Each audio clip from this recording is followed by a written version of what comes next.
Hello, I'm John Mamias, Executive Producer at CD Projekt Red, and welcome back to our continued development diary series on The Witcher 2, Assassins of Kings, and now the Enhanced Edition. Today we're going to delve into some of the new features we've created for the Enhanced Edition. To allay some of the story complexity, we've created some new cinematic sequences and spread them throughout the game. Our partner, Platige Image, will first talk about the new intro that we've created, and after that our cinematics and art producer will talk about more of the cinematic sequences in the game. Just after finishing The Witcher 1, CD Projekt came to us with the idea of the intro for The Witcher 2, and it was quite a long time ago. It was like 3 years ago, and Witcher 2 wasn't even there. It was just an idea. The intro fills in an important piece of the backstory. Those who've played The Witcher 2 might remember that King Demavend's death at the hand of an assassin is something of a known fact at or near the beginning of the game. The intro shows exactly how that happened, and it shows it in spectacular fashion. From the very, very early stages, we knew what will happen in the intro.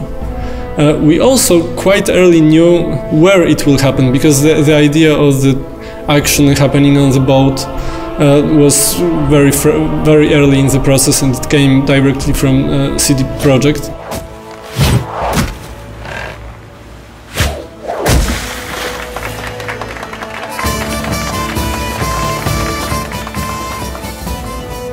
One of the very early ideas was that who is the assassin is using a hornet nest to start a chaos on the boat, and he's using this chaos to kill the king and escape from the boat. But I wasn't sure that it would really work as a cinematic experience, and after some discussions with Adam Badowski and some other people in CD Projekt, we came with the idea of the ice bomb.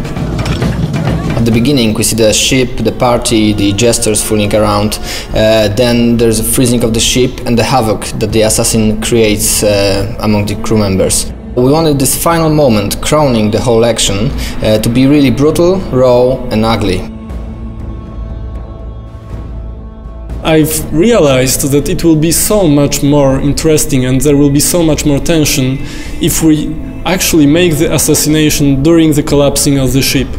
And this idea was very late in the process. It was after all these stages of acceptation, and it already changed everything, but we loved it so much in Platige, and the people in CD Projekt also loved the idea, that we decided like a week before the start of the production to change this detail, which actually changed everything.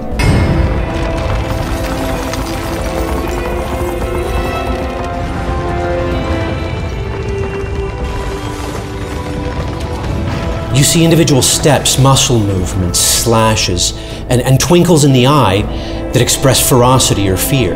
And they're all important. They all bring in a mountain of meaning. They suck you in and draw you to the edge of your seat, and bam, 3.5 minutes and you know you're gonna have one badass motherfucker to contend with.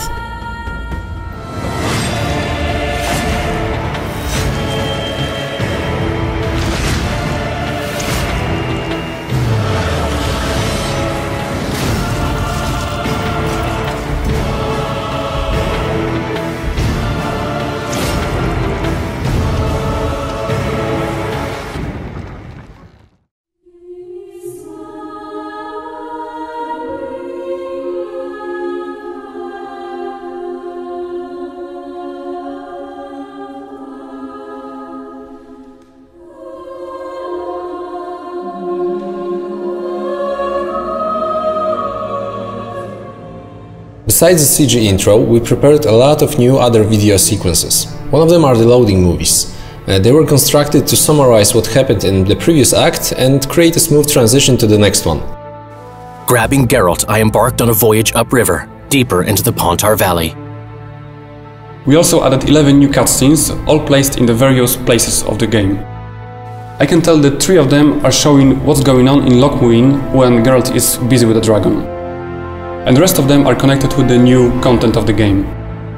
Another type of video sequences that we prepared for the Enhanced Edition are the final boards. These are the short movies that are combined at the end of the game into one big movie that summarizes what happened in the game. Depending on the player choices, you can end up with 12 versions of those movies. Especially for this part of the game, we composed new music and recorded it with a live choir. The Witcher had traveled far and wide in search of the Kingslayers. Along the way, he had met both the righteous and scoundrels, Bernard Laredo amongst the latter. Additionally, we've prepared a completely new outro for the game. It was fully rendered on our own technology, Red Engine. And right from the start we decided it was going to take place in a whole new location, so yeah, we created a whole new location for it, which includes like new trees, new bushes, everything, just to have it geologically different. We also wanted to create this perfect view, and I think we achieved it is with this bridge that goes across a river. There's a forest on each side of the river. There's a mountain far off in the distance. It looks absolutely stunning, and I hope you guys will like it. So we've only just scratched the surface of the new content we're adding to Witcher 2 Assassins of Kings Enhanced Edition.